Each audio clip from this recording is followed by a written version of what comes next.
Purchase గాని, sale గాని, Amazon invoice అవి చూపించాను కదా! జీఎస్టీలో ఉన్నప్పుడు చెప్పారు సార్. చెప్పాను కదా! Okay. Done. Very good. Okay. తర్వాత inclusive of, exclusive of tax అయిపోయింది కదా! జీఎస్టీ ఆటో టాక్స్ చెప్పారు. క్రియేషన్ అయిపోయింది. లైక్ చెప్పారు సార్. డేటా బ్యాకప్ రిస్టోర్ అయిపోయింది. ఓకే. Yes sir. సో, తర్వాత పాస్‌వర్డ్ సెట్టింగ్స్ కంప్లీషన్ అయిపోయింది. ఇన్వాయిస్ సెట్టింగ్స్ అని అయిపోయినాయి కదా!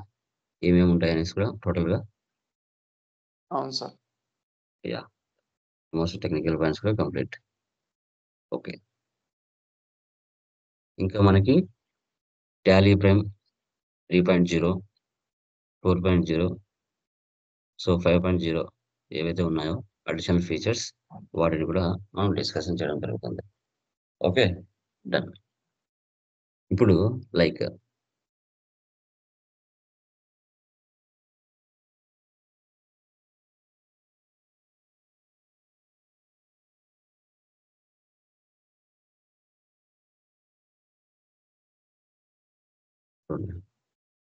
లైక్ టాలీ ప్రైమ్ 3.0 ఫీచర్స్ ఏంటో తెలుసుకుందాం. Tally prime 3.0 features. సో, మనకి 3.0లో మల్టిపుల్ జీఎస్టీ రిజిస్ట్రేషన్స్ మెయింటైన్ చేయొచ్చు. కంపెనీ లెవెల్‌లో టాక్స్ ఇవ్వచ్చు. లెడ్జర్ లెవెల్‌లో టాక్స్ ఇవ్వచ్చు. ఐటెమ్ లెవెల్‌లో కూడా టాక్స్ ఇవ్వచ్చు. ఆ ఫెసిలిటీ కూడా ఉంది. మల్టీ జీఎస్టీ రిజిస్ట్రేషన్స్ కూడా మనము చేయొచ్చు. Okay.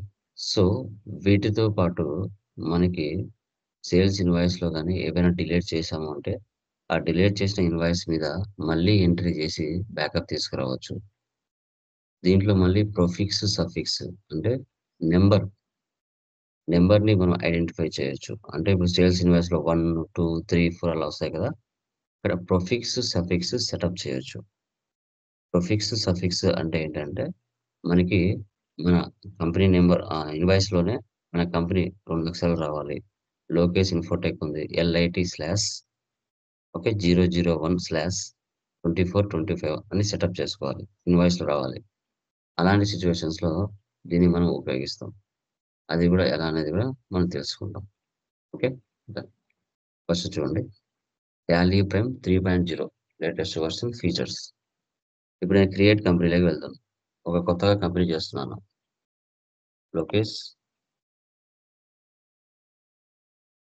IT solution.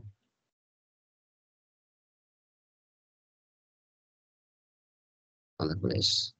Control A. Maintain accounts first option ఏసి పెట్టండి. Bill wise no. Maintain inventory 2 options ఏసి పెట్టండి. ఇప్పుడు చూడండి. Goods and services talks.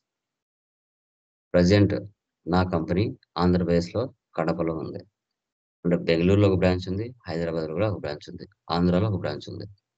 So, first Andhra Pradesh regular Andhra Pradesh GST number ఇస్తున్నాను.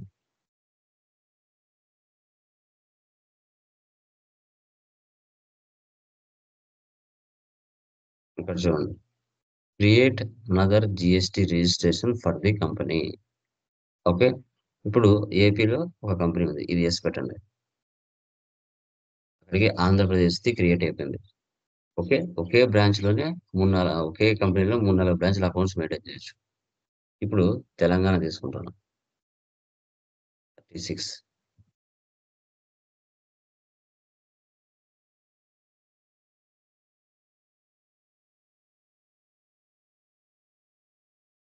యెస్ పెట్టండి. తెలంగాణ అయిపోయింది. కర్ణాటక.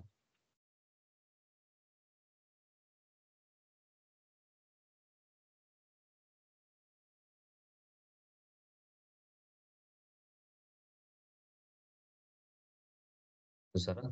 ఒకే కంపెనీ అండర్‌లోనే 3 జీఎస్టీ రిజిస్ట్రేషన్స్ అంటే మల్టిపుల్ జీఎస్టీ రిజిస్ట్రేషన్స్ ఇచ్చాను. ఓకే. ఎస్‌కేప్. మళ్ళీ ఒకసారి బ్యాక్ వెళ్లి ఎంటర్ ఇస్తే ఆంధ్రప్రదేశ్‌ది ఒక కంపెనీ ఉంది. రిజిస్ట్రేషన్ కర్ణాటక ఉంది. తెలంగాణ ఉంది. ఓకే. తర్వాత set alter GST company GST rate and other details. Yes. మీ కంపెనీలో ఒకే రకమైన టాక్స్‌కి సంబంధించిన ఐటెమ్స్ ఉంటే మీరు కంపెనీ కోడ్ లెవెల్‌లో టాక్స్ ఇవ్వచ్చు.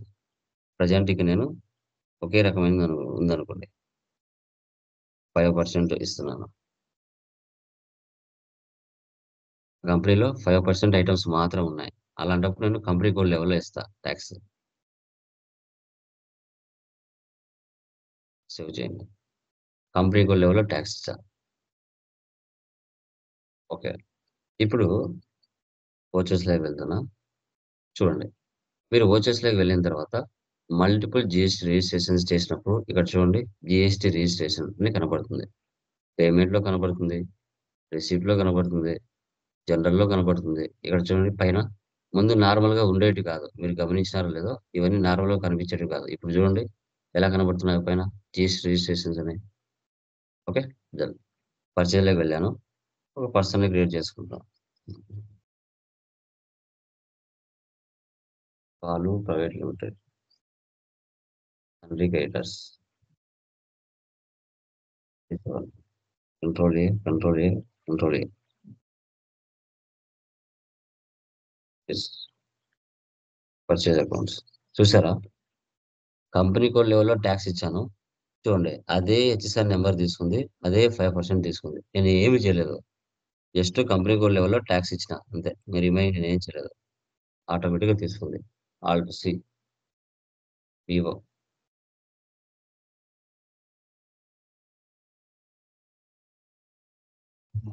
కంపెనీ కోడ్ లెవెల్‌లో టాక్స్ ఇచ్చిన.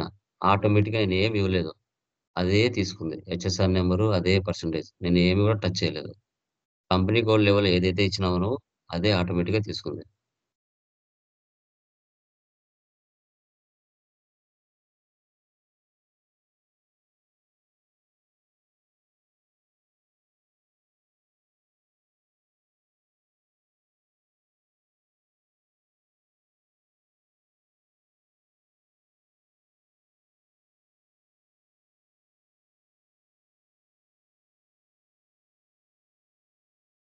ఓకే. అదే విధంగా సేల్స్‌లో కూడా వెళ్తున్నా. Alt C, Ramya private limited. Country debtors.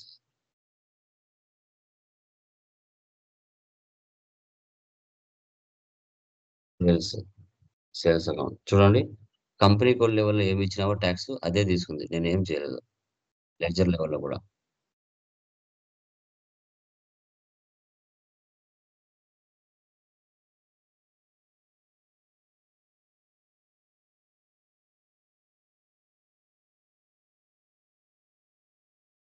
ఇప్పుడు టాక్స్ 5% తీసుకుందా? 12 తీసుకుందా? 18 తీసుకుందా? 28 తీసుకుందా? చూద్దాం. ఏం టాక్స్ తీసుకుందో. Related reports, GST tax analysis, alt F1. ఏం పర్సెంటేజ్ తీసుకుంది ఇక్కడ? 5% అంటే 2.5, 2.5 తీసేసుకుంది. ఓకేనా? ఇది company code level talks. Save చేయండి. సార్ నాకు కంపెనీ కోడ్ లెవెల్‌లో టాక్స్ వద్దు సార్.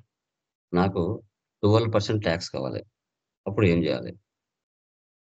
అప్పుడు లెడ్జర్ లెవెల్‌లో టాక్స్ ఇవ్వండి. లెడ్జర్ లెవెల్‌లో. హెచ్ఎస్ఎన్ నంబర్ మారాలి. టాక్స్ మారాలి. Control enter. చూడండి. Specify details here. HSN number మార్చండి. ఏ డేట్ నుంచి ఎఫెక్టివ్ డేట్ ఏ డేట్ నుంచి మారాలనుకుంటున్నాం? 1 ఏప్రిల్ 24 ఇస్తున్నాను. లేదా నిన్న ఈరోజు డేట్ నుంచా? లేదా రేపటి డేట్ నుంచా అనేది కూడా ఇక్కడ ఇచ్చారు.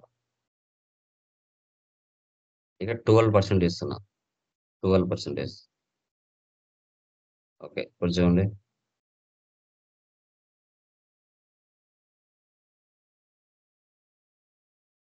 ఇప్పుడు వెళ్లి రిలేటెడ్ రిపోర్ట్స్ చూడండి. GST tax analysis alt F1. చూడండమ్మా 12% తీసుకుంది. 12%. సో ముందేమో 5%. ఇప్పుడేమో 12% తీసుకుంది. ఓకే. ఇది లెడ్జర్ లెవెల్ టాక్స్. ఓకే.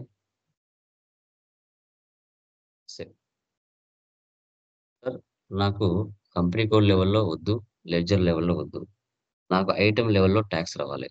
18% తీసుకోవాలి. ఇప్పుడు సేల్స్ ఉంది కదా! లెడ్జర్ లెవెల్‌లోకి వెళ్లి ప్రీవియస్ ముందు ఎలా ఉందో అలా పెట్టేయండి. కంపెనీ కోడ్ లెవెల్ ఎలా ఉన్నిందో అలాగ పెట్టేయండి. చేయండి. 5% కంపెనీ కోడ్ లెవెల్ ఏందో ఎలా. ఇప్పుడు ఐటెమ్ తీసుకోండి. Control enter. ఇప్పుడు ఇక్కడ మార్చాలి మీరు. Specify details here. SSN number మార్చండి. 18% తీసుకుంటున్నా. 18%.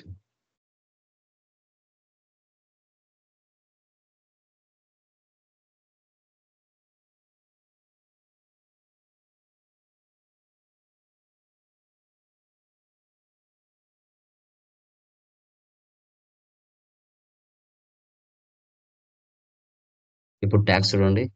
ఎలా పడి ఉంటుందో. చూడండి 18% తీసుకుంది. అంటే మనము కంపెనీ కోడ్ లెవెల్‌లో లేదా టాక్స్ కావాలన్నా అలా చేయొచ్చు. లెడ్జర్ లెవెల్‌లోనే కావాలంటే చేయొచ్చు. ఐటెమ్ లెవెల్‌లో చేయాలన్నా చేయొచ్చు. సో, దీన్నే మనము ఓకే. జీఎస్టీ మల్టిపుల్ బ్రాంచెస్ సంబంధించిన అకౌంట్స్ మెయింటైన్ చేయొచ్చు. సేమ్. ఎస్‌కే. ఓకే. ఇది ఒక కాన్సెప్ట్. ఇప్పుడు మీరు F11కి వెళ్తే జీఎస్టీలోకొస్తే ఇక్కడ మీకు 3 కంపెనీలు కనపడుతున్నాయి. ఇప్పుడు నేను కర్ణాటక కంపెనీ ఓపెన్ చేశా. బ్యాక్ వెళ్తున్నా. ఇక్కడ చూడండి. రిజిస్ట్రేషన్ స్టేటస్ ఇన్‌యాక్టివ్ అంటే ఈ కంపెనీకి సంబంధించిన అకౌంట్స్ నేను మెయింటైన్ చేయదలుచుకోలేదు. దీన్ని నేను ఇన్‌యాక్టివ్‌లో పెట్టాలనుకుంటున్నాను. ఏ డేట్ నుంచి? ఈ రోజు నుంచా? రేపటి నుంచా? లేదంటే ఫైనాన్షియల్ ఇయర్ నుంచా? ఫైనాన్షియల్ ఇయర్ నుంచా? ఇప్పుడు చూడండి ఇక్కడ ఇన్‌యాక్టివ్ అని కనపడుతున్నాయి. పైన 2 ఆంధ్రప్రదేశ్ యాక్టివ్‌లో ఉంది. తెలంగాణ యాక్టివ్‌లో ఉంది. సో, కర్ణాటకకు సంబంధించింది ఇన్‌యాక్టివ్‌లోకి మారిపోయింది. అంటే దానికి సంబంధించిన అకౌంట్స్ మనం మెయింటైన్ చేయలేం. మళ్ళీ యాక్టివ్‌లోకి తెచ్చుకోవాలనుకుంటే ఎంటర్. యాక్టివ్‌లోకి మార్చి ప్రీవియస్ డేట్ ఏదైతే ఉందో అది ఇచ్చేసి, ఇచ్చేసి బ్యాక్ వచ్చామంటే మళ్ళీ యాక్టివ్‌లోకి మారిపోతుంది. సో, మనం కంపెనీ యాక్టివ్‌లో కావాలంటే యాక్టివ్‌లో పెట్టుకోవచ్చు. ఇనాక్టివ్‌లో కావాలంటే ఇనాక్టివ్‌లో కూడా పెట్టుకోవచ్చు. ఆ ఆప్షన్ కూడా మనకిక్కడ ఇవ్వడం జరిగింది. ఓకే. మరి డే బుక్‌లోకి వెళ్తే ఇక్కడ చూడండి. సీరియల్ నంబర్ 1, 2, 3 అని వచ్చింది. ఇక్కడ 1, 2, 3 అని కాకుండా ఎల్ఐటి ఐటీ సొల్యూషన్స్ కాబట్టి ఎల్ఐఎస్ LI/001/2425 అని రావాలి. ఈ సెటప్ ఎలా చేయాలి? సో, తర్వాత డిలీట్ చేసిన ఆప్షన్స్‌ని ఏ విధంగా మనం సెటప్ చేయాలి అనేది ఫ్రమ్ టుమారో క్లాస్‌లో నేను క్లియర్‌గా డిస్కస్ చేస్తాను. ఇంకా మరికొన్ని ఫీచర్స్ మనకుంటాయి. టాలీ 3.0 ఓకే. మనకు పేరోల్ అయిందంటే ఆడికి సిలబస్ కంప్లీట్ అయిపోతుంది. ఇంక టెక్నికల్ పాయింట్స్ ఏవైతే ఉన్నాయో అడిషనల్‌గా వాటిని మనం డిస్కస్ చేస్తాం. ఓకే. సో, ఇంకా రిమైనింగ్ వాళ్ళకి ఒకవేళ డైరెక్ట్ టాలీ కంపెనీ సర్టిఫికేషన్ కావాలి అనుకుంటే మీరు తీసుకోవచ్చుమా. ఎక్స్‌ట్రా 3, 5 పే చేయాలి. ఆన్‌లైన్ అసెస్‌మెంట్స్ ఉంటాయి. జాబ్ పోర్టల్ ఉంటుంది. ఎక్కడెక్కడ జాబ్స్ ఉన్నాయో ఏరియా వైస్‌గా వాళ్ళు ఫిల్టర్ చేసి ఆ పోర్టల్‌లో ఇస్తారు. దానిలో జస్ట్ మీరు రెజ్యూమ్స్ అప్‌లోడ్ చేసుకోవాలి. సో, ఎక్స్‌పీరియన్స్ ఏముండాలి? ఫ్రెషర్‌గా ఏముండాలి? ఎంత సాలరీ ఉంటుంది? ఏం కమ్యూనికేషన్ స్కిల్స్ ఉండాలి? ఏం జాబ్ డిస్క్రిప్షన్ ఉండాలి? ఇవన్నీ కూడా వాళ్ళు ఇచ్చేస్తారు. ఓకే. అది ఆల్రెడీ నేను ఇంతకుముందు ప్రీవియస్ మీకు చూపించాను. మళ్ళీ ఒకసారి చూపిస్తాను. మీకు నీడ్ ఉంటే అవసరం అనిపించి నాకు కొంచెం స్టాండర్డ్ సర్టిఫికేషన్ కావాలి. అదే విధంగా ఇంటర్న్‌షిప్ సర్టిఫికేషన్ కావాలి అనుకుంటే మీరు వన్ టైమ్ పేమెంట్. మీకు లైఫ్ లాంగ్ మీరు ఎక్కడ వెళ్ళినా రెజ్యూమ్‌లో పెట్టుకున్నా అది మీకు ఉపయోగపడుతుంది. 100%. ఓకే. ఇక్కడ ఏందంటే ఐఎస్ఓకి దానికి డిఫరెన్స్. ఓకే. సో, అది జస్ట్ వన్స్ ఒకసారి చూపిస్తాను.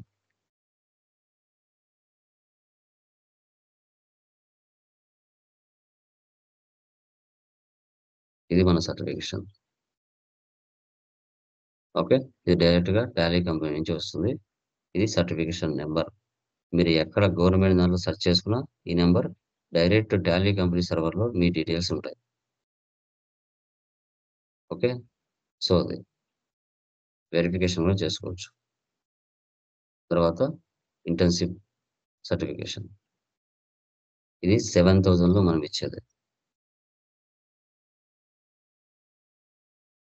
ఓకే. మీకు ఇవన్నీ ఉన్నాయి అంటే ఆల్‌మోస్ట్ ఎక్కడ చేశారు ఇంటర్న్‌షిప్స్ అంటే direct under Tally education private limited. Enough. Silent అయిపోతారు.